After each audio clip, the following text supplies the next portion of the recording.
السلام علیکم ورحمۃ اللہ وبرکاتہ۔ کیا حال ہے پیارے بچوں؟ اللہ سبحانہ و تعالی آپ کو ایمان اور صحت کی بہترین حالت میں رکھے، آمین۔ آج ہم آپ کے لیے لائے ہیں ایک خاص کہانی، ایسی کہانی جو ہمیں بڑا کچھ بتا رہی ہے۔ سنتے ہیں۔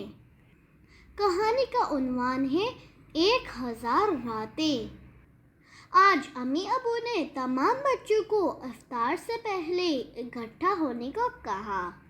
امی نے کہا رمضان کی منصوبہ بندی کے حوالے سے ایک ضروری بات کرنی ہے۔ خالد نے سوچا رمضان تو ابھی ختم ہونے والا ہے، 20 روزے گزر چکے ہیں، اب تو عید ہی کی کچھ منصوبہ بندی کرنی ہوگی۔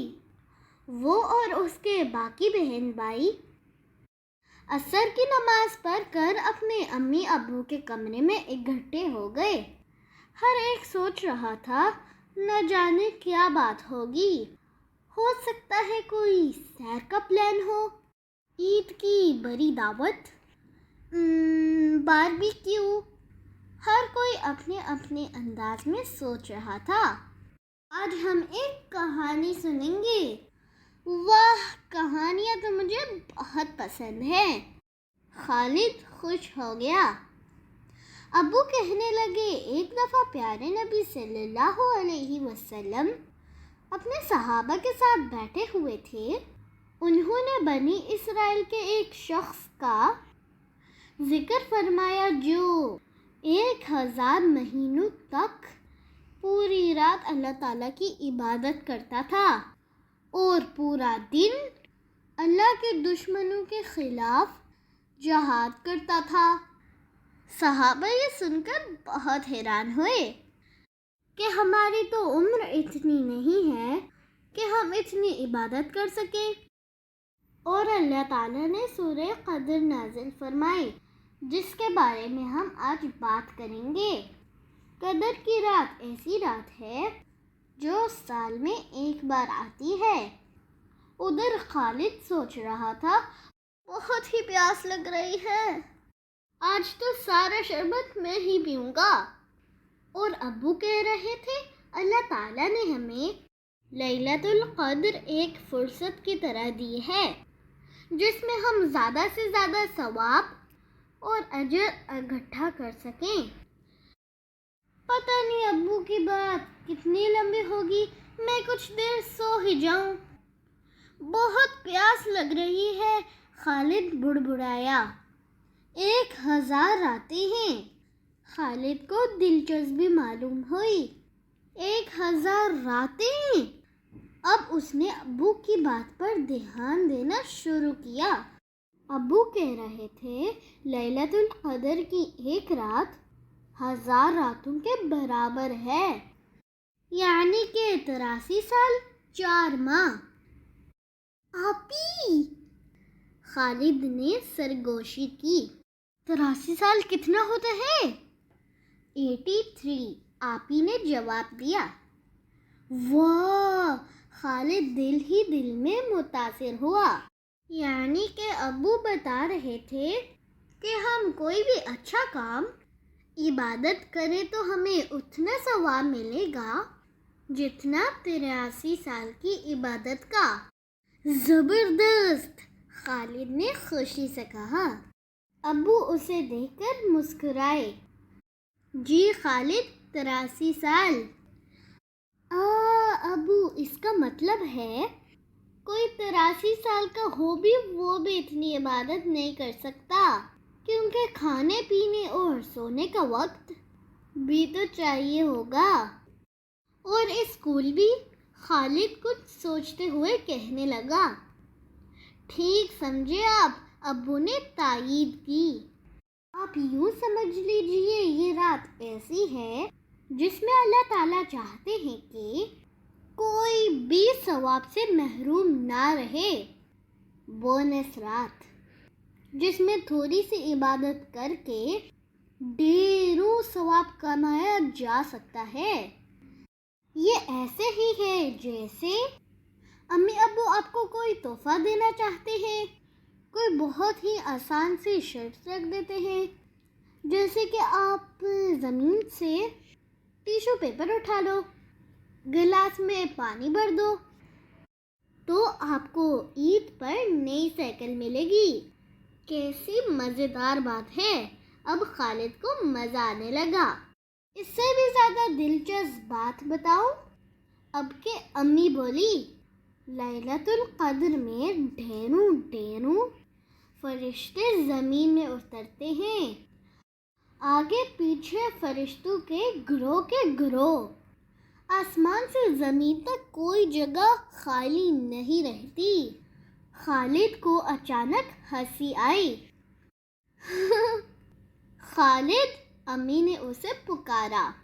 خالد ہنستے ہوئے بولا، امی، آپ کے بات سے مجھے ٹریفک جیم کا خیال آ گیا۔ فرشتوں کا ٹریفک جیم۔ باقی سب بھی مسکرانے لگے۔ امی نے بات آگے بڑھائی، پیارے نبی صلی اللہ علیہ وسلم نے بتایا ہے کہ فرشتے اتنے ہوتے ہیں کہ جتنے زمین پر ریت کے ذرے۔ اب تو سب کی آنکھیں مارے حیرت کے پھیلنے لگی۔ ریت کے ذروں جتنے، اتنے بڑے عدد کا تو کوئی نام بھی نہ ہوگا۔ ارب خرب مرب سب سوچ میں پڑ گئے۔ ابو کہنے لگے، ان سب فرشتوں سے محترم بڑے فرشتے حضرت جبرائیل علیہ السلام بھی شامل ہوں گے، جو صرف انبیاء کو وحی پہنچانے آتے تھے۔ 700 پروں والے فرشتے اس رات وہ بھی زمین پر اترتے ہیں، اور کچھ علماء کہتے ہیں کہ لیلۃ القدر کا نام قدر اس لیے ہے کہ قدر کا عربی میں مطلب ہوتا ہے کہ تھوڑا پڑھنا، اور اتنے زیادہ فرشتوں کی ہونے کی وجہ سے زمین اور آسمان میں جگہ تھوڑی پڑنی شروع ہو جاتی ہے۔ ایک اور مزے کی بات بتاؤں؟ اب کی بار بھائی جان بولے، جو کب سے خاموش بیٹھے تھے۔ اس رات اللہ تعالیٰ فرشتوں سے ہماری بات کرتا ہے۔ وہ انہیں بتاتا ہے کہ ہمارا اگلا سال کیسا گزرے گا۔ فرشتوں کو ان کی اپنی نئی ڈیوٹیاں دی جاتی ہیں، کس طرح سے کہاں انہوں نے ہماری حفاظت کرنی ہے اور ہمارے کام آنا ہے۔ ابو کہنے لگے، اور کیسی اچھی بات ہو، اللہ تعالیٰ فرشتوں سے ہماری بات کر رہا ہو اور ہم اللہ تعالیٰ کو یاد کر رہے ہوں، ذکر کر رہے ہوں۔ خالد اب پرجوش ہو رہا تھا۔ مگر ابو، یہ رات کب ہوتی ہے؟ یہ تو ہمیں بھی نہیں پتا، ابو نے جواب دیا۔ خالد کا جوش ایک دم ختم ہو گیا۔ پھر کیا فائدہ؟ مگر ابو نے اپنی بات مکمل کی۔ نبی صلی اللہ علیہ وسلم نے ہمیں بتایا ہے کہ وہ رمضان کے آخر 10 دنوں میں سے کوئی ایک تاک رات ہوگی۔ اب خالد کو کچھ تسلی ہوئی، یعنی کہ 21ویں، 23ویں، 25ویں، 27ویں، 29ویں۔ خالد نے دل ہی دل میں حساب لگایا، 5 راتوں میں سے ایک رات۔ وہ پھر پرجوش ہونے لگا۔ اتنے میں کچن میں سے کچھ جلنے کی بدبو آنے لگی۔ اللہ! امی گھبرا کے کہنے لگی، میں نے روسٹ بننے کے لیے رکھا ہوا تھا۔ روسٹ خالد کی فرمائش پر بن رہا تھا۔ خالد اب روسٹ کو بھول کر لیلۃ القدر کو جاننے کی کوشش کر رہا تھا۔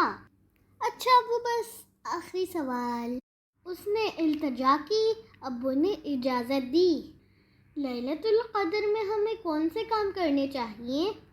ہم کیا کام کر سکتے ہیں؟ وہ بھاگ کر کاغذ قلم بھی لے آیا تاکہ لسٹ بنا لے۔ یہ تو آپ نے بہت ہی اچھا اور اہم سوال کیا۔ ہمیں بہت زیادہ دعائیں مانگنی چاہیے، نفل ادا کرنے چاہیے، اللہ کا ذکر کرنا چاہیے، سبحان اللہ والحمد للہ ولا الہ الا اللہ واللہ اکبر، نبی پاک پر درود بھیجنا، قرآن پڑھنا، کوئی ایک دو احادیث سمجھ کر بھی یاد کی جا سکتی ہے، کسی آیت کی تفسیر بھی پڑھی جا سکتی ہے، اور اللہ کی راہ میں صدقہ دینا، یعنی کہ ہم ان میں سے کوئی بھی کام کریں اس کا ثواب ہمیں 1000 راتوں کے برابر ملے گا۔ خالد خوش ہو کر بولا، جی اور اس سے بھی زیادہ مل سکتا ہے۔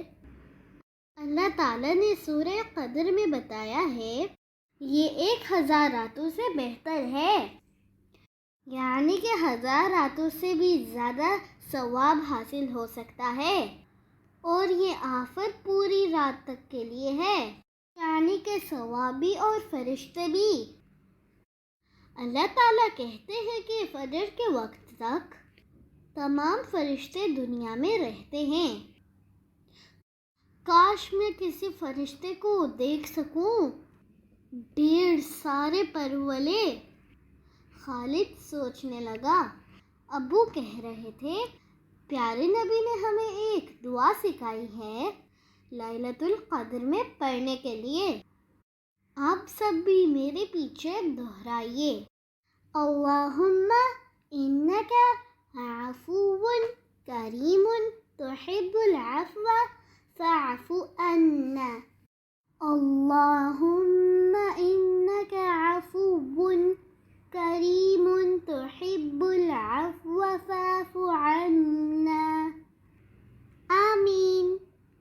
اتنے میں امی کچن سے بولی، اب تو روسٹ کھانے کے قابل ہی نہیں رہا اور مزید بنانے کا وقت بھی کم رہ گیا ہے۔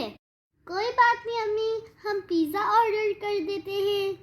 خالد نے موقع سے فائدہ اٹھایا۔ ابو کچھ کہنے لگے مگر آرڈر دینے کے لیے موبائل اٹھا لیا۔ وہ خوش تھے اور دعا کر رہے تھے کہ اللہ تعالی ہم سب کو لیلۃ القدر میں ثواب اکٹھا کرنے کی توفیق عطا فرمائے، آمین۔ اللہ حافظ۔